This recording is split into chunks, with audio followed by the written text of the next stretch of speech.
Jerusalem was full of people, and the roads were filthy and grimy, just dirty. As we walked into the room, I sat down. I was tired. We were all tired and hungry too. I thought I saw a servant come out and look over. I saw a man taking off his outer robe and wrapping a towel around his waist. Then I realized, Jesus, I know that. Jesus, no, please, no. He was going to wash my feet. I believed him to be the Messiah, the Son of God.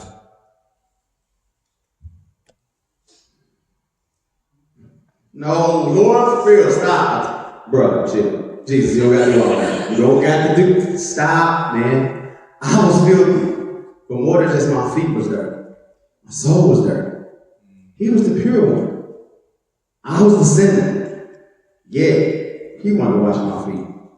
I don't do feet. Do you do feet? I don't see why he would touch somebody past me feet.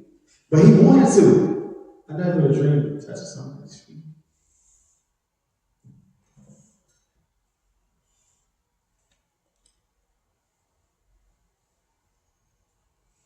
I was unloving, unjust, blinded by my own pride.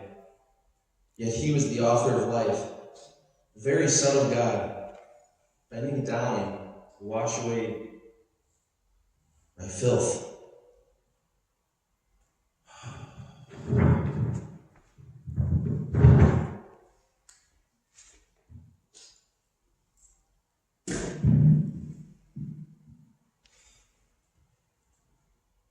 This wasn't the way. This wasn't the way it was supposed to happen. This wasn't the way it was meant to be. Roman rule strengthened every day. While he just sat there talking, he just kept talking about peace and love and all that stuff. And I was ready for a fight. We all were. We would have died for him. I was ready to die. Y'all know how big Jesus was. That was my homie, man. Like, I was ready to stand up and fight with him. I was ready to chill if he wanted to chill. Sometimes y'all know how I get down. Because, man, this one time, somebody tried to roll up on my homie Jesus. I had to pull out my knife. He was gone, man. That ear was knocked out to the ground. But then Jesus, he always wanted to talk about loving your enemies and being nice to people. I was like, man, hey, I don't deserve that. But Jesus was like, no, it's okay. If he was just willing to lead us like a leader, just lead us. And we're willing to take a stand against those Romans. Wasn't he claiming to be the Messiah? Didn't he have enough followers? What was he waiting for? I started to wonder, is this all a lie? Had I given up 3 years of my life for a dreamer? For someone talking about just stuff that don't make sense? Who wasn't willing to finish what he started? I grew up celebrating the Passover, the meal, the traditions, the stories. But this is different. This Passover was different. They didn't come to me. They didn't come to me. I approached them.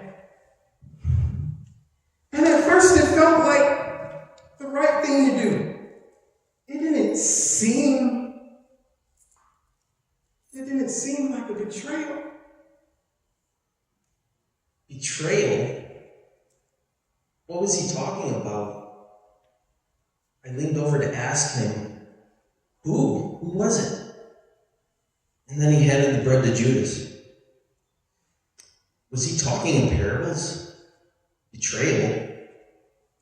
How could one of us betray him? After everything we had seen? I didn't understand. Then again, I don't understand a lot of it. Jesus took that bread and broke it and handed it out to everybody talking about it's his body broken up for us. Then he took the wine and said this was his blood poured out for us. I knew in the back of my mind he was trying to tell us something. Like something didn't add up. It was like he was real serious. It was how he talked and how he stared into our eyes when he was talking to us. I knew something important was going on. But then, you didn't understand. Called me the son of thunder. But I didn't know what that meant. They're religious leaders.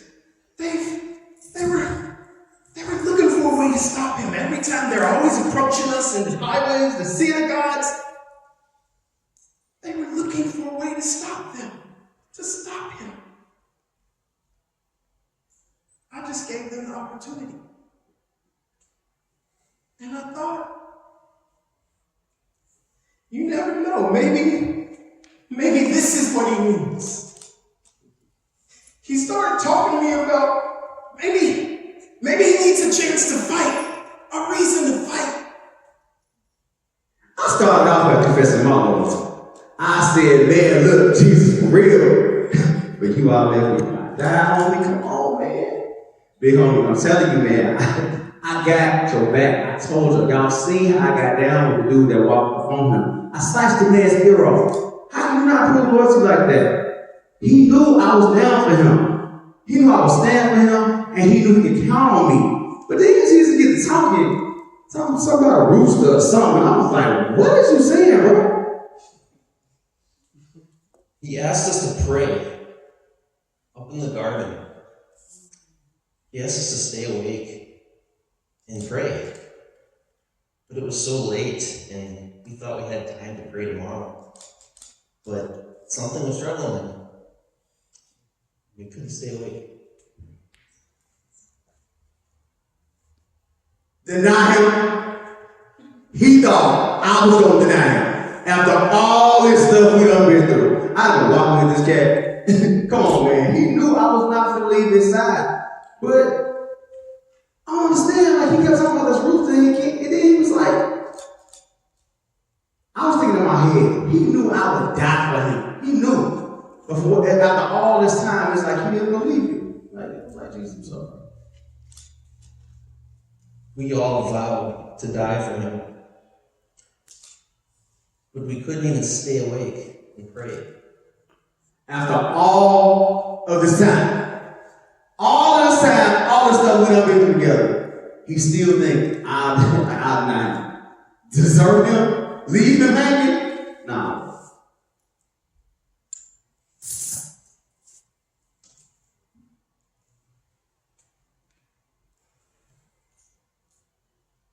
They deserted. They all deserted.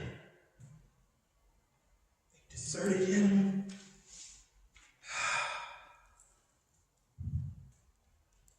When we came for him, it all happened so different. It all happened so fast. I mean, it wasn't what I had pictured. It was unbelievable. This wasn't happening. This wasn't happening. This wasn't the plan. He didn't even try to fight back. He didn't even try to fight back. I tried to give him back the money.